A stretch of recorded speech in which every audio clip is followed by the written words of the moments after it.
We know how things have gone for the Panthers this offseason, but how about for their division rivals? We'll take a look at the rest of the NFC South right here on Locked On Panthers.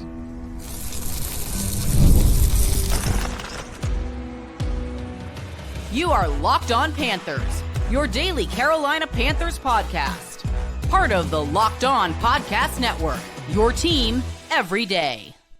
Welcome into another edition of the Locked On Panthers podcast, a part of the Locked On Podcast Network. I'm your host, as always, Julian Council, talking Carolina Panthers with you every Monday, Tuesday, Wednesday, Thursday, and yes, of course, Friday, your team every day. That's our motto here on the Locked On Podcast Network. Thanks for watching the show right here on YouTube and listening wherever you listen to your favorite podcast. Be sure to follow me, Julian Council, over on Twitter and Blue Sky at Julian Council. Because on Friday, I'm back here on the show answering your weekly Friday mailbag questions. And how you get those into me is by either adding me or DMing me over on Twitter at Julian Council, or simply adding me on Blue Sky at Julian Council. So I had a listener hit me up for the weekly Friday mailbag asking me, what do I think is the best and worst picks and moves made by the Falcons, the Saints, and by the Tampa Bay Buccaneers this offseason? And I told him, you know what?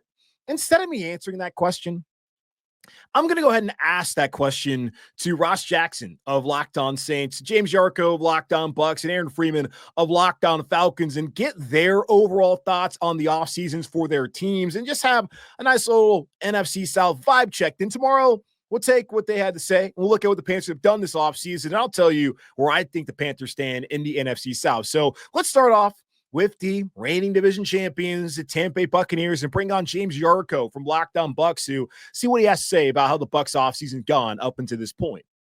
The Tampa Bay Buccaneers are currently the kings of the NFC South. I'm sure that James Yarcho believes that will be the case in 2025. But how has their offseason gone up until this point in time, James? I prefaced this before coming up here. I had a listener hit me up and ask, like, hey, what do you think the best moves are for each of these teams in the NFC South outside of Carolina, also the worst moves? And instead of me answering that, I figured, why not have you and Ross and Aaron come on and answer for yourself. So we'll start off with free agency back in March. In your opinion, what is the best move that the Bucs made? Maybe not the best, but maybe the most consequential move they made during free agency earlier on this offseason.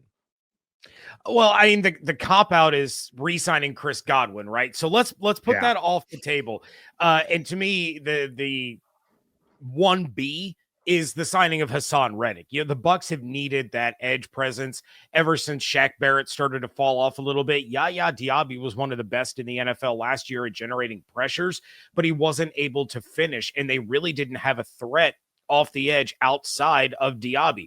Joe Tryon-Shoyinka is not what they thought he was going to be. That's why they didn't pick up his option. That's why he's in Cleveland.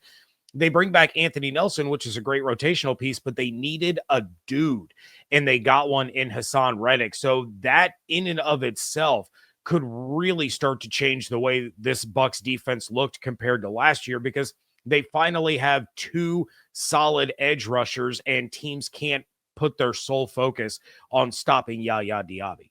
Yeah, once upon a time, the Carolina Panthers had two solid edge rushers in Haason Reddick and Brian Burns. Of course, no longer are those guys here. So that will be one that plenty of Panther fans are looking at. Have plenty asked me, hey, maybe Haason Reddick going to come back home to Carolina. Did not work out. It did work out for the Bucs. Now, clearly big move for Tampa Bay to get Chris Godwin back, somebody I was looking at as potentially with the Dave Canales connection, 2 offseasons in a row that a Bucs receiver who worked with Canales, albeit for one season, didn't even make it to the free agent market because Tampa kept him in town, that being Mike Evans last year, of course, Godwin this offseason. Don't love that, but what about best draft move that the Bucs made back in April? I'm going to go full homer on this one, because this is a guy that I started talking about on my show in October, and it's Benjamin Morrison, their second-round pick, the corner out of Notre Dame. And this is a guy that heading into last college football season, he was a consensus top 20 pick. Like, there was chatter he could be top 10. Then he gets the hip injury. He has the surgery. It derails his entire season with Notre Dame. So getting a guy of his caliber to come in and help these cornerbacks out and probably take the starting job away from Jamel Dean, that's going to be huge. So, with the value that you get in the second round after you use your first round pick on another receiver so that Baker Mayfield has a Golden Corral buffet of options there on the offensive side of the ball, to get a shutdown corner like Benjamin Morrison there, that was absolutely huge. So I was excited because Morrison's been my dude, for months and months and months. But beyond that, he's just such a good corner, and to get him almost at pick 60 in the second round is just unbelievable value. He's going to bring so much energy, so much playmaking ability. His intelligence is off the charts. So I absolutely loved that pick for the Bucs. Yeah, and it felt like the corner market in the draft this year was really impacted by some of those big injuries to guys like Morrison. There was also Siobhan Revell from East Carolina, who I don't think he went to the third round to Dallas, and both of those guys heading into the fall were considered to be first-round talents. And to get them on day two, one going to Tampa, one going to Dallas, obviously good business there for Jason Light in that front office. Now, it's not all sunshine and roses. I understand it's late May. We got OTAs going on. People are excited to see what these teams could look like, but this is a chance for teams to look at what they have, and there's still 3 more months to build out your roster. So what right now is your biggest concern when looking at this team? I think it has to be linebacker, right? The KJ Britt experiment didn't work out last year after they moved on from Devin White. And linebacker was a position I talked about numerous times leading up to the draft on Locked On Bucs. I was talking about Jahad Campbell as probably being a first-round pick if he's sitting there. Instead, he goes to the Eagles because somehow the Eagles draft every good defensive player known to man. They just fall into their lap. But you take a look at what they've done at linebacker. Now, you still have Levante David, the ageless wonder, but you sign Anthony Walker. You have Servassier Dennis, which is a really interesting piece, and he has shown flashes. But his career has been riddled with injuries early on. He had shoulder surgery that knocked him out for last season. And, it's something that Todd Bowles told us, like, we've known that he's needed this. He's just been trying to play through it. Now it's been taken care of. It's been addressed. And so they have really high expectations for Servassier Dennis. But, next to Levante, it's question marks, right? Anthony Walker's had kind of an up and down career. Servassier Dennis, you don't know what he is or who he is at this stage in his career. So it could end up being another situation like last year was when KJ Britt and JJ Russell just were not playing up to the standards needed in order for Todd Bowles to run the defense that he needs to. So that's still my biggest concern. I'm cautiously optimistic, but I'm not sold on the linebackers yet. Yeah, Servassier Dennis had some interesting comments last offseason about Dave Canales' scheme compared to Liam Cohen's scheme. Of course, Canales here in Carolina, Liam Cohen up in Jacksonville now with the Jags, the first-year head coach.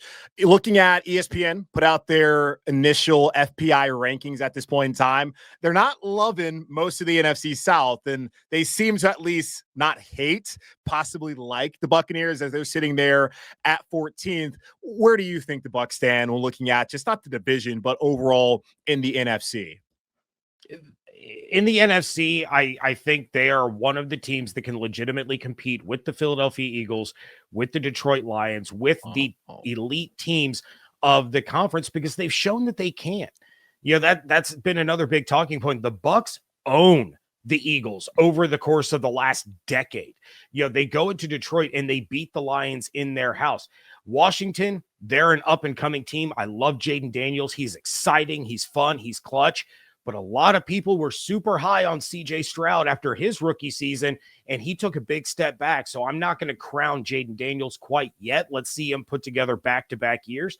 But this is a team that they're loaded all over the place.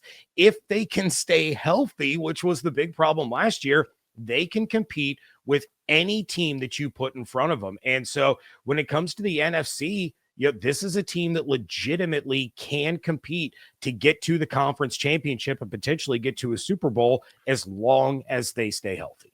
And that is always the key for every team out there. For some, it's avoiding being the bottom of the NFL when it comes to health. And for teams like Tampa Bay at this point in time, the expectations certainly here in late May, still plenty of time to go, should be winning the NFC South. And of course, getting back there and trying to go for that conference championship. James Yarcho, Locked On Bucs. Check him out over on social media at @JYarcho_Bucs. And also check out his podcast, Locked On Bucs, part of the Locked On Podcast Network, Monday through Friday, your team every day on YouTube and wherever you listen to your favorite podcast. James, appreciate you taking the time today, man. Anytime, Julian. Looking forward to talking to you again. Absolutely. Well, the Bucs are in a good situation. The Saints, yikes. We'll talk to Ross Jackson here in just a moment on Locked On Panthers. The NBA playoffs are in full swing. Every night delivers highlight-worthy performances, major momentum shifts, and can't-miss moments, whether it's a game-winning shot or a breakout player. There's never been a better time to get in on the action. FanDuel makes it easy to stay in the game before tip-off and live with player props, performance trends, and same-game parlays. Fans have more ways than ever to play smart and win big. If you think that Shai Gilgeous-Alexander, Chet Holmgren, and the OKC Thunder are going to continue to ride this thing to the NBA Finals, why not back it up with the same game parlay? New to FanDuel, it's a perfect time to sign up. Head to FanDuel.com and place your first $5 bet. If it wins, you'll get $200 in bonus bets. Make every moment more. FanDuel, official sports betting partner of the NBA. He's Ross Jackson of Locked On Saints, covering the New Orleans Saints. Of course, check him out on YouTube and where you listen to your favorite podcast, and taking a look at the NFC South, getting a vibe check. We actually may need to get a pulse check on the Saints because it doesn't seem like the vibes, at least from my perspective up here in Charlotte, that the vibes are good down in New Orleans. But that's why you're here, Ross, to answer how things are going for the Saints. As I was looking at something, they're probably the favorite to be the number one pick next year, which there could be a benefit to that if you're of the opinion that New Orleans native Arch Manning is going to leave after one season at Texas. I'm not of that opinion, but we'll see. Me either. We'll see. But let's start off back in free agency in March. Ross, what do you think was the best move, or at least the most consequential move that the Saints made back in March during free agency? Yeah, look, I don't know if this counts, Julian. You'll have to tell me, but I think that the best move that the Saints made was finding a way to not only get Derek Carr out of town, but get $30 million back from his contract as well. I don't know if that counts. If you need me to talk about an addition specifically, I'm happy to wax philosophic about Justin Reed, I guess. But I think really the biggest thing that this team did was that they got out from under the Derek Carr contract and improved their salary cap situation in the process. And I think that might be one of the only reasons why actually the vibes are actually pretty okay here in New Orleans, but it didn't happen until Derek Carr started his way back to Fresno. Yeah, Derek Carr having a shoulder issue that was going to possibly cost him the majority, if not all, this upcoming season. He decides that, okay, I'm a good guy. I appreciate my time in New Orleans. I'm going to kick it back in Cali. Go ahead, take the money. I've made plenty of it. So now the Saints quarterback room looks like Jake Haener, who has an amazing photo shoot from last year. Yeah. And I love them back at Fresno State. Spencer Rattler, who's not too far from where he went to school, down at Columbia, South Carolina. And then the second round pick, Tyler Shuck, who is, I think, older than both of those guys. Yes. And there's a lot of talk about what Shuck could do. I mean, I'm old enough to remember back in like 17 or 16. I might have been living in Connecticut when he originally had committed to Larry Fedora, coach North Carolina Tar Heels. So that just tells you just how long he was in college. He and his now teammate tight end Juwan Johnson were teammates together at Oregon when Juwan Johnson was still playing wide receiver back in the day. Wow. Old. So best free agency move was getting that money to open up some space for the team. What about the draft? Looking back at April, what do you think was the best draft move that the Saints made? And it may be Tyler Shuck. Yeah, I'm going to go a different direction because I think there's still so much that's left to be found out about Tyler Shuck. Like Tyler Shuck might just be the quarterback on their way to another quarterback selection. Like you mentioned earlier, I'd watch out for Garrett Nussmeier. His father is, of course, the offensive coordinator here in town. So even potentially that in 2026 becomes appealing if this team is in that situation. So I'm going to go back to what might be one of the most under-discussed first-round picks in New Orleans Saints history, a top 10 tackle selected in Kelvin Banks that like no one talks about because the Saints drafted the quarterback the highest that they've drafted a quarterback in the past 50 years. So certainly like that ends up kind of taking a little bit of the spotlight. But look, Kelvin Banks was a top 10 player and a top 10 tackle in a lot of people's books when it came to him coming out as a consensus All-American from Texas. And this is their third tackle that they've selected in the first round in the last 4 years. So it tells you a little bit about what their hopes are for him. And of course, what, their projection is now of Trevor Penning under this new coaching staff, first round pick 4 years ago, along with Chris Olave, the wide receiver.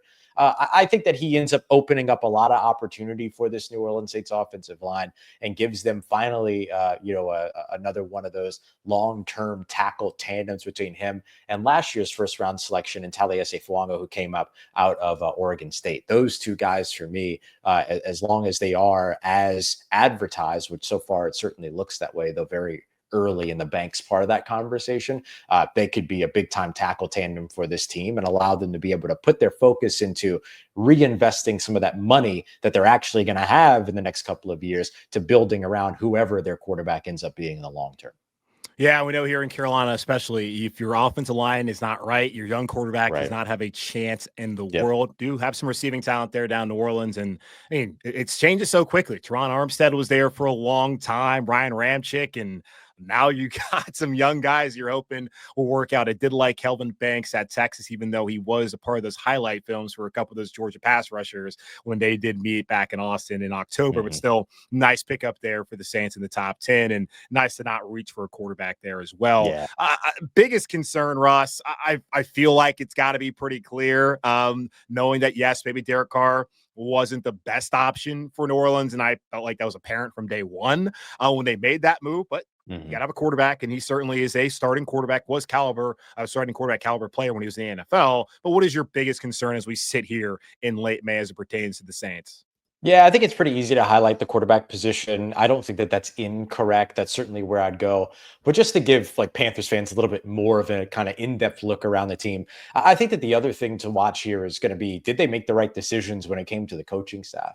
Like that's where all of the change happened on this New Orleans Saints team this offseason. New head coach, new offensive play caller, in part by that, new defensive coordinator and new defensive scheme. Everything is changing around this team, and they're not going to have the answer for did they make the right selection across all of that here in 2025. That's going to be a couple of years. And so if they didn't get that right, then everything that they're building over the course of the next couple of years ain't going to go right either. So I think that's got to be the other big thing that you're looking at and evaluating in terms of a concern, which is the potential that they made the wrong decisions on the coaching staff. It doesn't feel that way right now, but they also haven't played any games yet. So we got to wait and see what happens there. Yeah, I think we'll know that they made the right decision when we're hearing all these reports about Jerry Jones being interested in the Saints head coach, much like it was when Sean Payton was the Saints head coach. Every year. Hey, maybe Jerry's going to trade for Sean Payton, make it work out. So Kellen Moore, of course, who spent a lot of time in Dallas as a quarterback, they're a backup then as their OC play caller a couple years ago. That would be, I think, the key sign that, okay, the Saints got it right if there's those reports about Jerry going after him. But looking at it at the very end here, Ross, is we still got 3 months to build up the team. I look at this portion of the offseason as a chance for these teams to figure out what they do and do not have. Where do you think things stand with New Orleans? I'm looking at ESPN, their FPI. That came out this afternoon. They have the Saints dead last there at 32, somehow behind the Titans. So the vibes aren't great there. But as far as how do you feel where they stack up, not just, I guess, in the division, but maybe in the conference and the entirety of the NFL at this point in time? Is that a fair assessment of the team right now? Yeah, I think it is. It's tough to put them above anybody when you haven't seen anything from them, right? There's so much newness around this team. And look, I think you could say the same thing about the Tennessee Titans. And so maybe you shuffle, but really you're just at a fight for last at this point. And so really the whole thing is what can you achieve from that point of view, right? What can you achieve from that starting place? And so for me, this is a 36 or rather a 34 game season, right? It's this year and next year before you really start to figure out who the New Orleans Saints are and where they are. And it's very similar to at this point, and probably next year as well, where the Carolina Panthers recently were, in the sense that like winning and losing isn't really the tale of success for this team. Can you develop a young quarterback? Can you build the pieces around it? Can you start to lay the foundation to finding success versus can you find that immediate microwave success, right? The Saints are in for a long process here, and it's just getting started in 2025. Yeah, patience, but I feel like there's not too much patience there for the Saints fan base after the last couple of years. He's Ross Jackson, the host of Locked On Saints, of course, part of the Locked On Podcast Network. Check him out over on social media at Ross Nola, Nola, living down there in the wonderful city of New Orleans, and covering the New Orleans Saints. Ross, appreciate your time as always, man. Thanks, man. Good to see you. Absolutely. Take a quick pause and we'll come back here and talk to Aaron Freeman. I'm hearing that Kirk Cousins, he ain't showing up for work. What's all that about?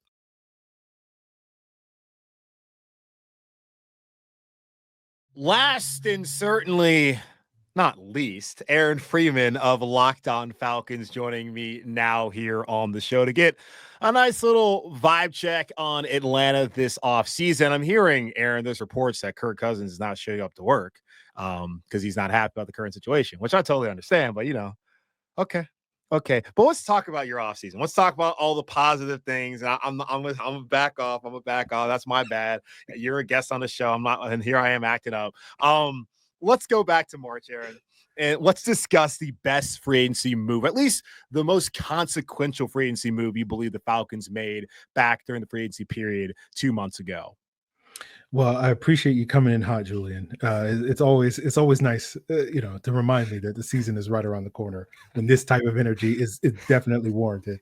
But it is May, so it's just like, all right, calm down, my guy. It's almost, but no, when the Falcons obviously did nothing on offense in free agency and really did nothing in the draft on free agency. So I'm sitting here thinking, okay, what's their most consequential and positive free agent move? I'll be honest with you. I wasn't really in love with any of the free agent moves that they made on the defensive side of the ball. If I had to say one, I would probably say Divine Diablo, the linebacker from the Raiders, just because it kind of just gives you a floor at that position where the Falcons have been looking for functional linebacker play for the last couple of years alongside Caden Ellis, who's been very good for them. But because of the injuries to Troy Anderson, who they were hoping to kind of be this coverage maven and this guy that could be, a plus in the coverage and pass rushing and run defense, he hasn't lived up to that because he hasn't been healthy to stay on the field. And while I don't think Divine Diablo is all that in terms of being super impactful on his own, he's been a little bit more durable, and he offers basically the same skill set that the Falcons have been looking for with Troy Anderson. And by having a player like Divine Diablo, if he's healthy and playing reasonably well, just giving them just like solid, C+, B- level linebacker play, like that does so much other things that allow them to truly unlock a player like Caden Ellis in terms of his pass rush ability, because they're not asking him to drop into coverage as much. So Divine Diablo would probably be the most impactful free agent pickup for the Falcons for me. But like that kind of tells you that it wasn't like they were doing anything in free agency that was like completely moving the needle, because I'm sure 90% of your listeners like, who? Divine Diablo? Who is that? I don't know who that is. Yeah. Played at Virginia Tech for listeners out there, and plenty of Hokie alums here in the Charlotte area. So if they're fans of the Panthers as well, they know who he is. But you're right, as far as like thinking about the biggest move, that is not the kind of needle mover that all fan bases want to see happen. But it could be one that you should bring up, could free up Caden Ellis and actually help the Falcons defensively this upcoming season. While you weren't excited about free agency moves, how about the draft? What was, in your opinion, the best move the Falcons made, maybe the biggest move they made back in April during the draft up in Green Bay? Well, certainly the boldest move was taking 2 pass rushers in the first round, which I believe taking 2 edge rushers specifically is the first time that's happened in 25 years. I want to say since Sean Ellis and John Abraham were the two of like 4 first-round picks for the Jets in the 2000 draft. And, even Panthers fans know how terrible the Falcons pass rush has been for 2 decades. Like it's been a running joke. And so even if I'm not 100% sold that Jalen Walker and James Pearce are these can't miss 100%, that it's no longer a problem. We're never going to have to worry about the Falcons pass rush ever again because of the presence of these 2 players. I like the fact that the Falcons, went bold or went home. And so we'll see what these guys can add. They certainly add a level of skill and talent and athleticism and speed that the Falcons have lacked these last couple of years at that edge rusher position. And it just basically, whether you agree with the decision to trade up for James Pearce, which I'm still on the fence about, and I'm still a little nervous about if that's going to come back to bite the Falcons in the butt a year from now. I like the fact that the Falcons basically said, okay, we're going to push all of our chips into the middle of the table, get 2 pass rushers, and it doubles the chances that we hit on one of these guys, because boy knows they have not hit on a pass rusher in a very, very long time. So those 2 moves to me, in conjunction with each other, are kind of the moves I like the most in the draft. Yeah, you certainly got to give him an A for effort and understanding that. I mean, that has been a problem well before, as you mentioned, Raheem Morris took over the job last year as the head coach. And I mean, Jalen Walker's somebody who we talked a lot about here on Locked On Panthers. Every mock draft had him coming to Carolina. And clearly, he was not at the top of the Panthers board as they went with Tedero McMillan at 8th instead of him. And then James Pearce Jr., also from the Charlotte area, somebody that Panther fans had wondered, had they traded back later into the first round, would that be somebody they go after? But now both of them down in Atlanta. So that'll be really interesting to monitor for a lot of fans, as, of course, division rival Falcons needing a pass rush. Carolina also really needing a pass rush as they went out there and drafted 2 edge rushers there on day 2. Looking at things right now, because it's not all sunshine and roses, and you certainly have not necessarily painted a picture where you're feeling great about this offseason for Atlanta. I mean, what is your biggest concern with this team as we are a couple of days away from the beginning of June? Well, my issue with the Falcons has always been a level of complacency with the team, where they always kind of do, not nothing, but it's always kind of like the bare minimum when it comes to, like, they always convince themselves that they're 1 or 2 pieces away. And Right. This offseason kind of is like, hey, we got a new quarterback for the 4th year in a row, and he's going to solve all their quarterback issues. And now that we've added these 2 edge rushers, that's going to solve our pass rush.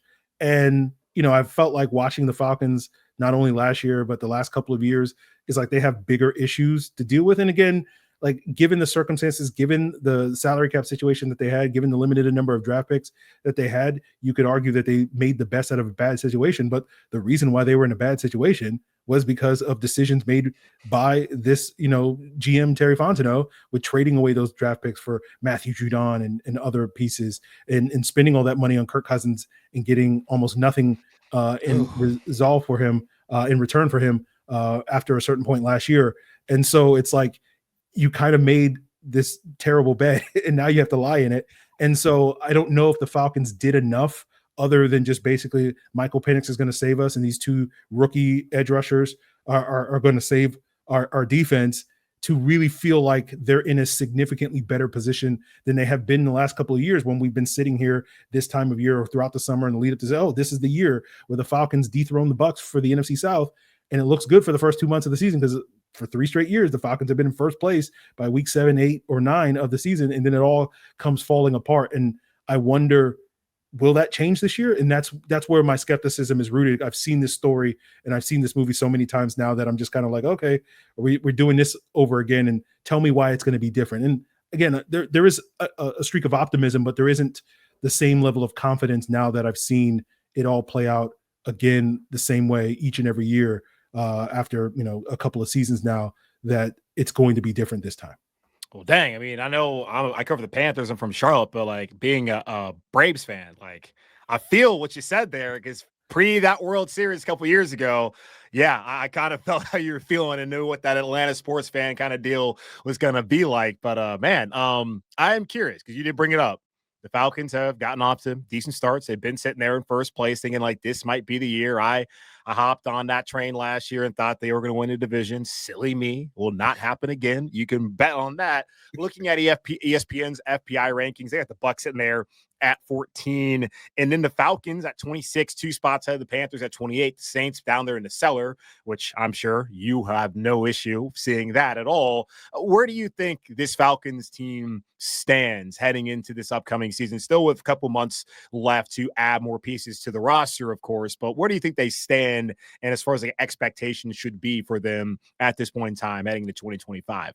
I mean, again, it's the same thing. We've been through this before, where I'm at a point now, though, like the last 2 years, I've been like, yep, they're going to take the NFC South throne, and I've been burned every single time, and they're not going to get me this time, right? Like, I'm going to say that the Bucs should be considered the favorite in the NFC South, right? rather than the co-favorite of the last couple of offseason where it's like, it's a toss-up between the Bucs and the Falcons. Like, no, the Bucs are firmly the team to beat. And until the Falcons prove that they can beat that team and they get an opportunity to show it week 1 at home against the Bucs this upcoming season, if they're ready for that. So until I'm doing a Victory Monday podcast, Julian, that following week, like, I'm going to predict the Falcons to be the second place team in the NFC South. That's basically it. But to me, it's right now, it's the Panthers and the Falcons fighting for second place until proven otherwise.